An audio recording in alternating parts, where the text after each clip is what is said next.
Hi, I'm just coming today as a social media MP or SMMP, which, as I've mentioned in previous video clips, I think others should do the same to put forward their ideas about the any political issue or other issues that they feel they may have an answer to, in the hope that the government and media may see it and find something useful in it. So, provide your own website and that sort of thing. But what I wanted to come to today, just briefly, there are just three issues: the European referendum, the refugees and the war, and a new vision for the world and Europe. Now, Prime Minister Cameron is trying to resolve the treaty for Europe before we have the European referendum.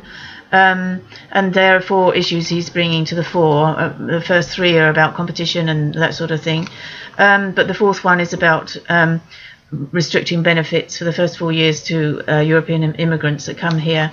And if that's all the changes that are going to be, then for me, and I think for many, I hope it won't be enough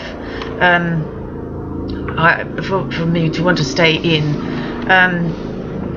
I feel we've got two chancellors. There's an ex-chancellor that is promoting, Chancellor of Exchequer, promoting that it would be acceptable for us to come out of the EU, and there's a Chancellor of Exchequer that's saying that it would be appropriate for us to stay in and better for us.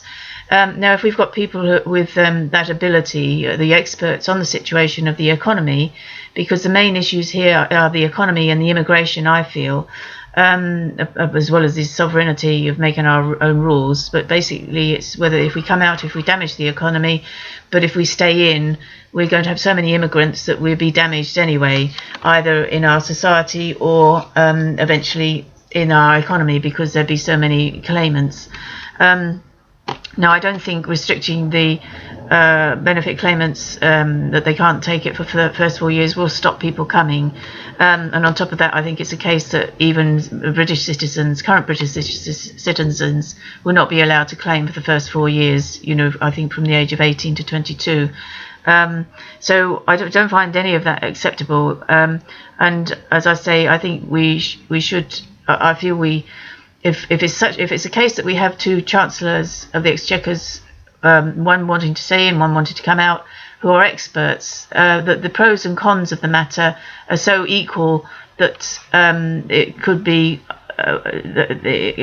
shouldn't necessarily make such a difference whether we stay in or stay out. From the point of view of the economy, either way may be bad for us. But I do feel that due to the immigration issue and the free movement of peoples that Europe is insisting that we should maintain, will eventually ruin us anyway. So if we stay in, I think our economy and our way of life will be ruined anyway. We'll be lost anyway. I feel if we come out, we may have some... we will regain control of our laws, we'll regain control of the immigration and of the benefits, and we can perhaps salvage the situation. We've already been told that we've got, we know we've got 60 million in population here, and due to the immigration and obviously birth rate as well, but mostly due to the immigration, in another 10 or 20 years, I think it was, we're likely to have 70 million. Now, France and Germany have around that figure already, or France is around similar to our population, but they have much greater land space. So I do feel perhaps the government should present perhaps a video clip of the pros and the cons for staying in or coming out, just a 10-minute one that gives us a brief idea of what they feel are the key issues on the matter as it stands when they've finally resolved their treaty negotiations. But as I say, for me, I think the only alternative that we may possibly have an option to salvage the situation is for us to come out, and we hope we've got. They talk about we need the talent of immigrants. But we've got 60 million people here as it is. That surely out of that pool of people we should have talent enough. And let's just train the people that we have and try and all of us pull together, whatever race or religion we are, and start to create a new platform for England. The second point, the refugees and the war. Now, we've already...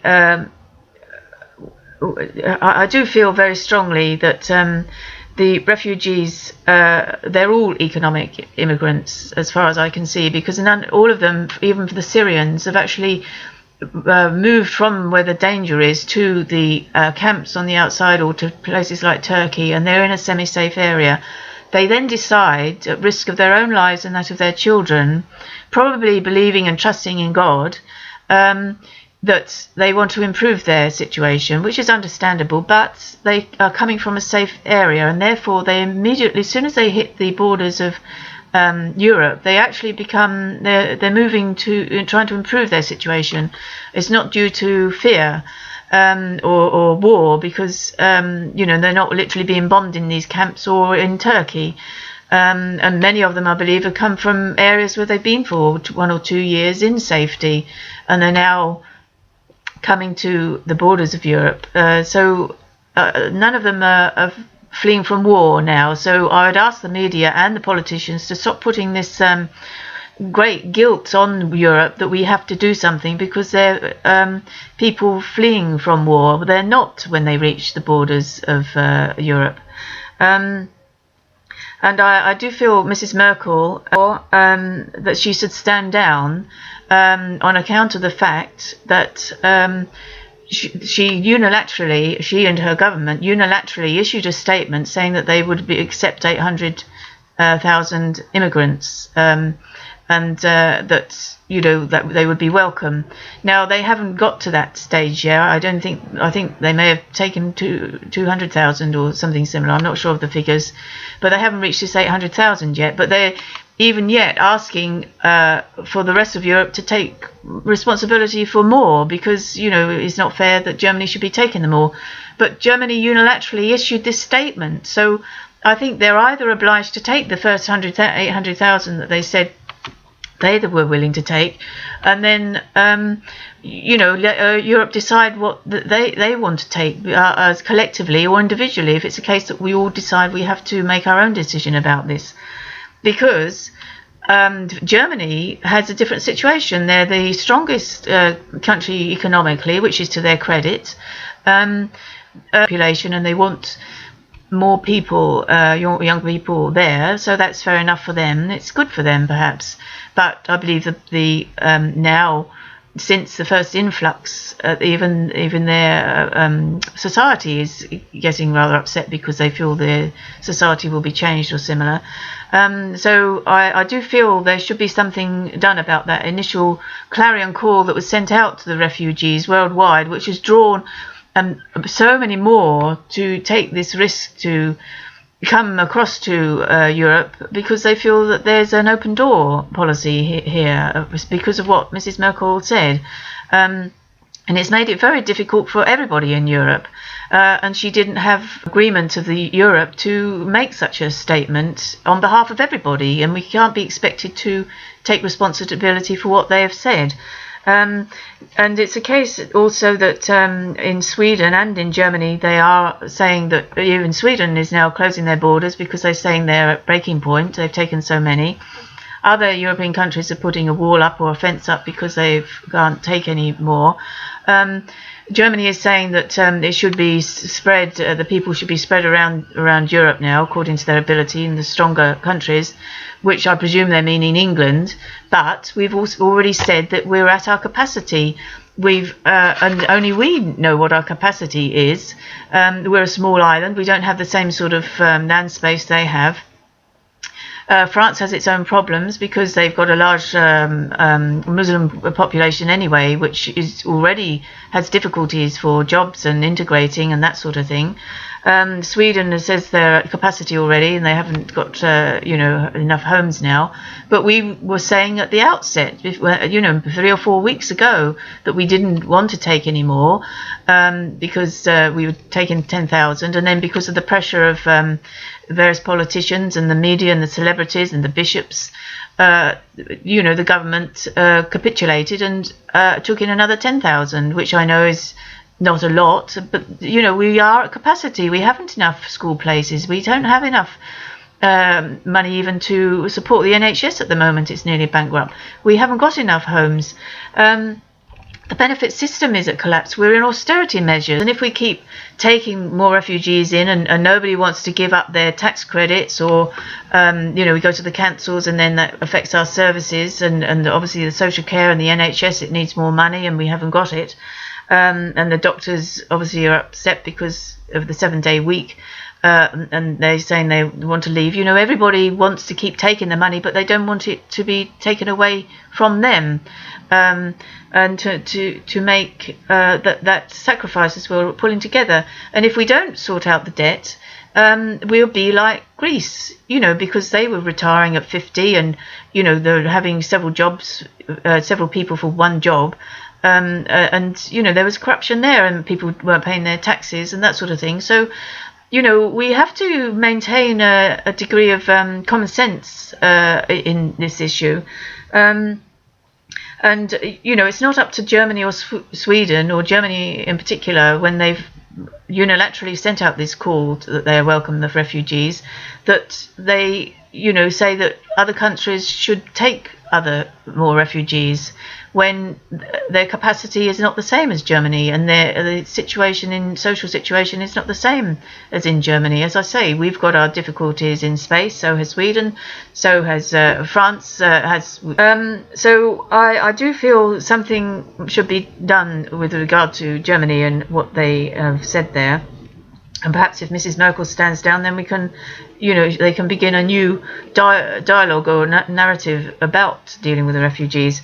But I think ultimately we should stop focusing on the refugees and what we should do, and actually focus on the Vienna talks, and put pressure on the parties there, that even the USA and the UK and the Syrian Free Army there, and the other different factions, of which are about 40, which includes Al Qaeda and Hamas or Hezbollah, one or the other, and various Islamic factions, that President Assad has a degree of peace in his country, some of his areas. Some of his people want him to be there, and the fact that the USA and England and others, I presume, are saying that President Assad shouldn't be allowed to stand in the elections. As Russia says, I feel too that he should be allowed to stand, because this is what democracy is. There are some people that want him there. There are some people that are happy with President Assad, of the population, not just the immediate leaders. So, if this is the only sticking point in this going forward for a negotiation or truce in Syria, then I think it should be stressed to the various factions and the Syrian Free Army there that, even in the Second World War, it wasn't a perfect peace that was agreed. The Cold War set in and the Berlin Wall went up. Obviously, we hope it won't be as bad as that, but they should realise that things have changed from 5 years ago. President Assad, his aggression has increased as their aggression has increased, and they tried to pull away and presumably bring freedom, but I don't know what happened. I can't remember what happened in the initial stages there, but presumably the aggression gradually increased with the rebel groups, and Assad gradually increased his aggression to try and suppress them, because he was trying to keep stability there, one assumes, as he has still stability in some parts of Syria, and we don't want it to become like Iraq, where there was no preparation for what would occur afterwards. And I suggest that we agree that Assad can stand. Obviously, if he hasn't got support, he won't be voted in, and that's what democracy is. And in the meantime, we have an agreement. It's agreed that he's allowed to stand.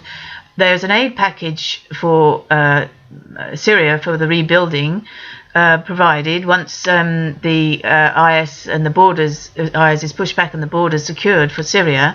And in the meantime, this may take, I don't know, 2 to 5 years, I don't know. And then once it's stable enough and rebuilt to an extent, or even once it's stable enough, then the elections are held.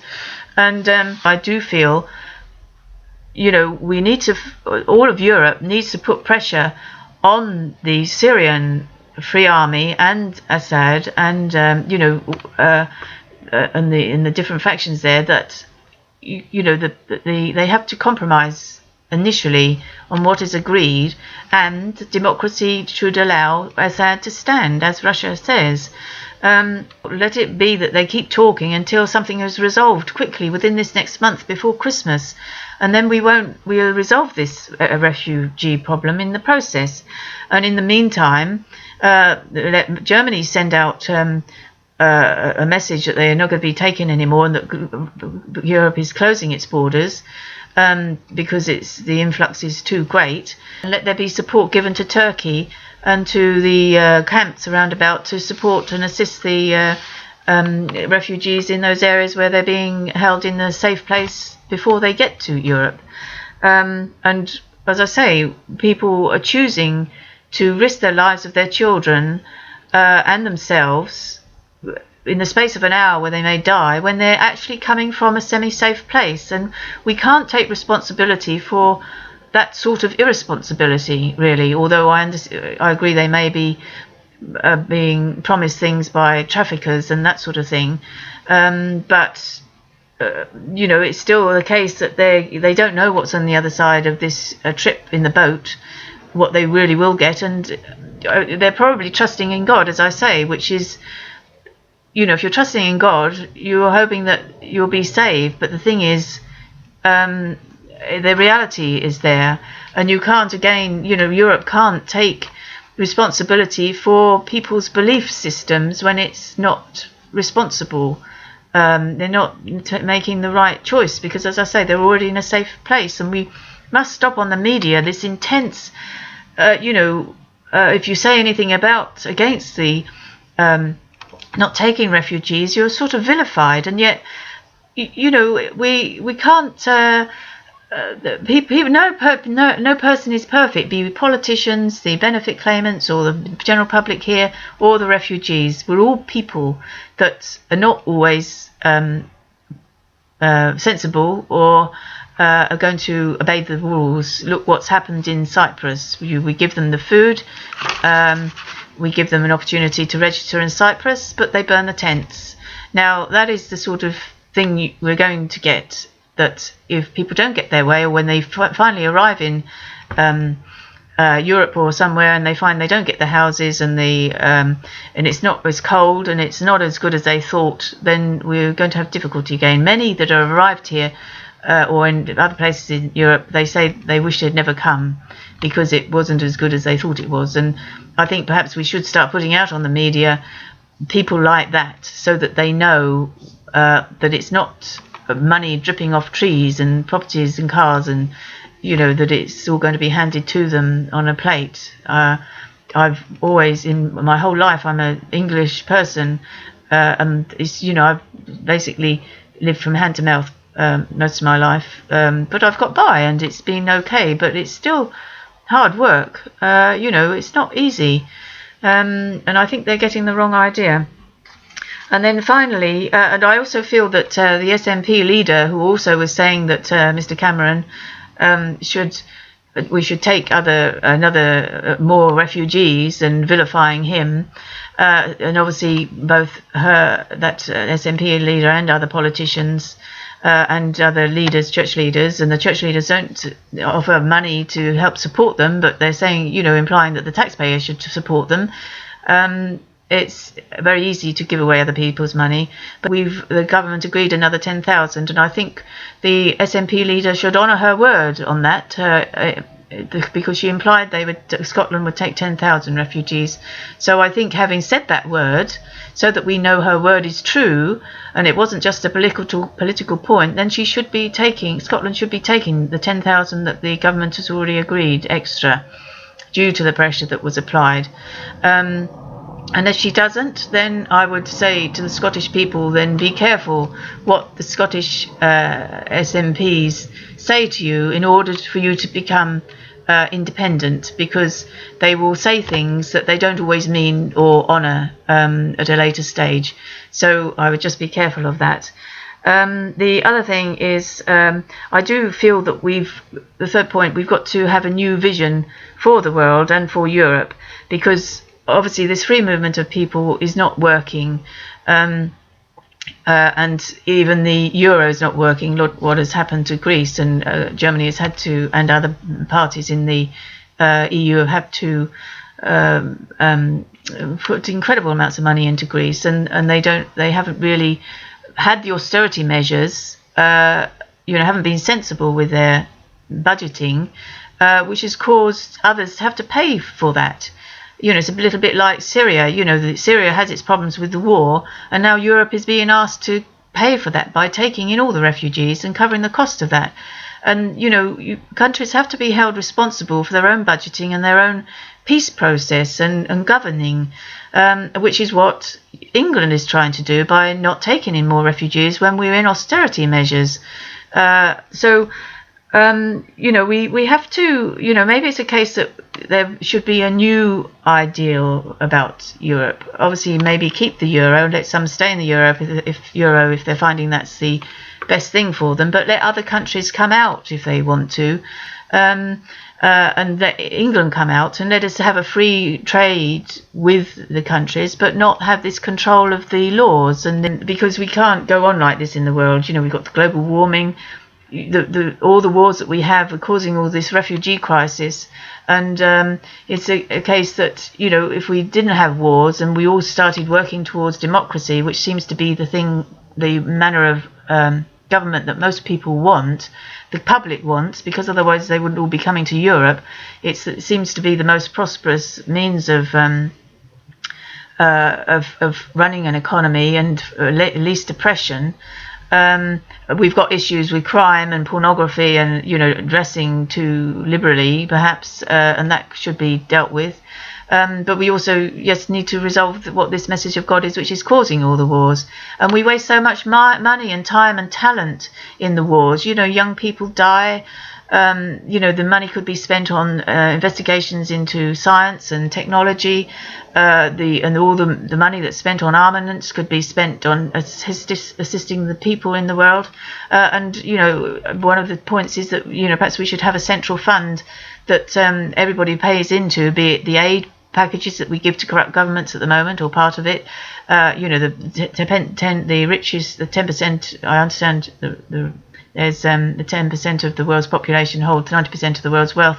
They could pay into it, and the ordinary man could pay into it as well. And this could be distributed to people who have mobile phone accounts that buy Bitcoin or buy some currency, so that those on $1 a day or something similar could have a little more via this fund, and that we gradually distribute the wealth of the world, the richer part of the world, into the poorer part of the world, and then gradually, as governments perhaps show their support or interest in becoming democratic, then we give them education or assistance and advisors to develop that and gradually build up towards it, maybe in the process of 2 to 5 years. As Einstein said, imagination is greater than knowledge, and as Stephen Jobs, I understood, he had the vision to put a laptop or a computer in every home, and that was his achievement.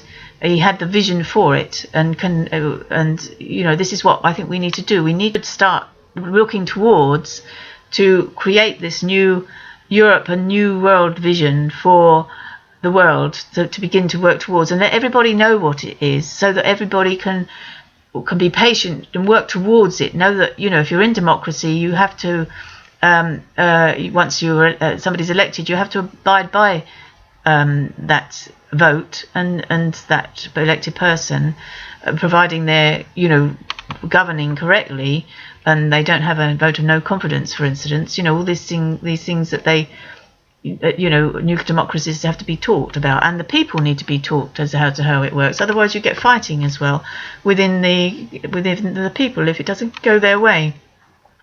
So I just put these points forward, and I just hope and trust that perhaps within this next month or two we can resolve the Syrian war and the refugees along these lines, and then gradually on the 10-point system, which, as I say, is it's entitled Remembrance 215 video clip. Then watch that and read the editorial at the bottom, which is the 10 points in editorial form, in brief, and perhaps we can go forward and break free of war, because we should be able to do it. We have the internet now, and times have changed. So let's think that it can't be done, but it can be.